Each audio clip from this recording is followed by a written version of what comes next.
Assalamualaikum warahmatullahi wabarakatuh. Bismillahirrahmanirrahim. Allahumma shalli ala sayyidina Muhammad wa ala ali sayyidina Muhammad.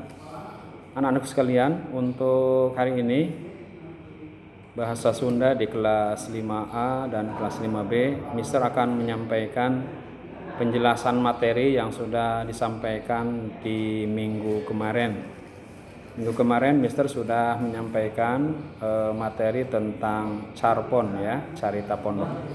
Dan pada kesempatan kali ini, insya Allah Mister akan jelaskan sedikit tentang carita pondok atau carpon. Sebelumnya, mari kita awali dengan membaca Bismillah bersama-sama. Bismillahirrahmanirrahim.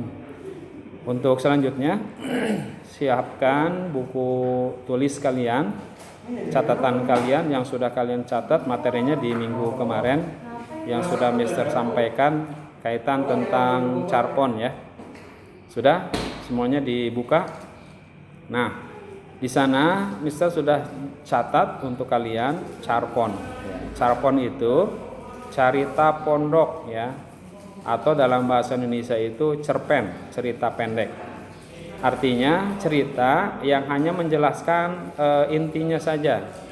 Jadi walaupun pendek ceritanya, tapi isinya tuntas dari awal sampai akhir. Cuman yang diceritakan itu hanya poin-poinnya saja, inti-intinya saja dalam cerita itu, ya. Jadi tidak diuraikan secara detail apa yang ada di dalam carpon itu, tapi hanya intinya saja. Misalkan contohnya, ketika kalian mau membuat karangan pribadi tentang perjalanan karangan kalian sendiri, misalkan, itu hanya secara tuntasnya dari awal sampai akhir, tapi semuanya itu dijelaskan. Cuman hanya intinya saja yang ditulis, yang dibahas di sana. Nah, karena di sini termasuk sebuah karangan, maka kalian pun harus ada di dalamnya itu unsur-unsurnya. Jadi unsur-unsurnya tetap harus ada, ya.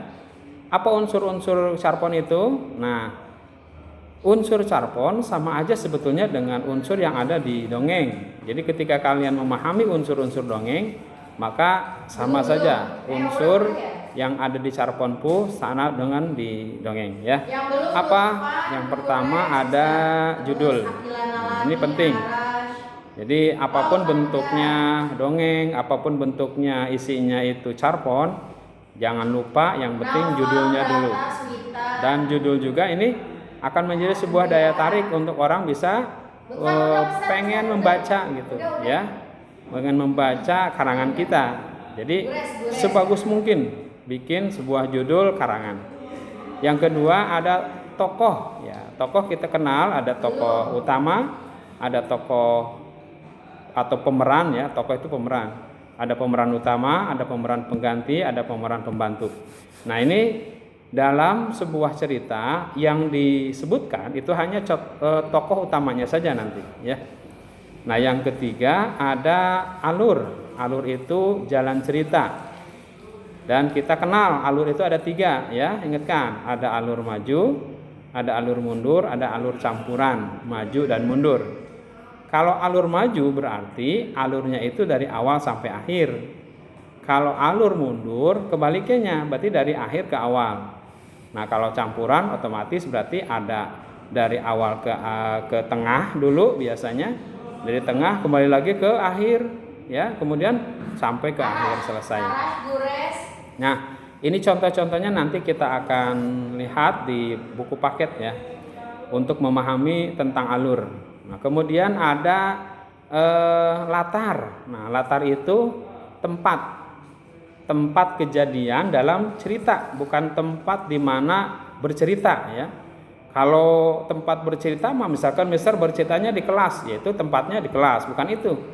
Tapi yang dimaksud latar di sini adalah tempat kejadian dalam dongeng atau dalam cerita itu.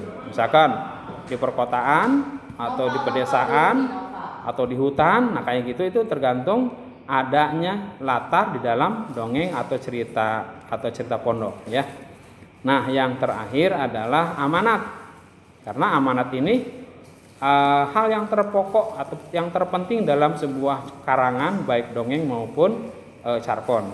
Jadi bentuknya apapun, isinya apapun itu carpon, yang penting orang adalah yang dilihat adalah amanatnya. Apa itu amanat?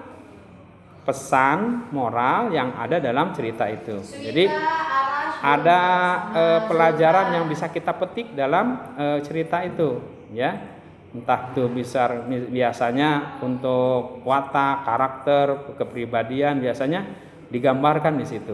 Yang menggambarkan kebaikannya seseorang, kemudian akhlaknya seseorang. Jadi banyak hikmah-hikmah yang kita petik dari sebuah cerita atau dongeng. Itu adalah amanat, ya. Jadi unsur yang terpenting, unsur pokok dalam amanat, dalam dongeng atau dalam carpon adalah amanat, ya. Nah itu unsur-unsurnya. Jadi ada 5 unsur carpon, ya, sama dengan unsur yang ada di dalam dongeng. Nah yang selanjutnya ada perbedaan dan ada persamaannya antara carpon dengan dongeng. Nah persamaannya itu sama-sama ceritanya pendek, ya. Baik dongeng maupun carpon itu ceritanya pendek. Yang kedua persamaannya unsur-unsurnya tadi. Jadi unsur yang ada di dalam dongeng sama dengan unsur yang ada di carpon. Nah kemudian yang kedua perbedaannya. Kalau perbedaannya, kalau carpon itu ceritanya jelas, ceritanya nyata gitu ya. Karena itu hasil dari apa yang kita rasakan, apa yang kita lihat, apa yang kita dengar, kita tulis dalam sebuah karangan, ya, karangan pribadi, karangan pengalaman dan sebagainya. Itu ceritanya tidak fiktif atau nyata.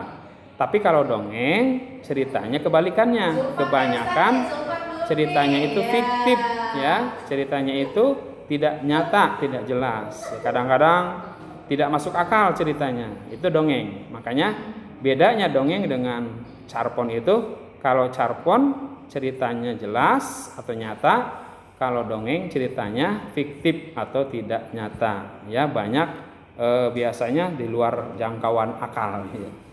Nah itu anak-anak sekalian penjelasan tentang materi yang sudah disampaikan minggu kemarin kaitan dengan carpon, dan bisa kalian juga secara jelas, secara utuh, secara terperinci itu nanti bisa kalian baca di buku paket, ya, yang sudah Mister sampaikan di classroom.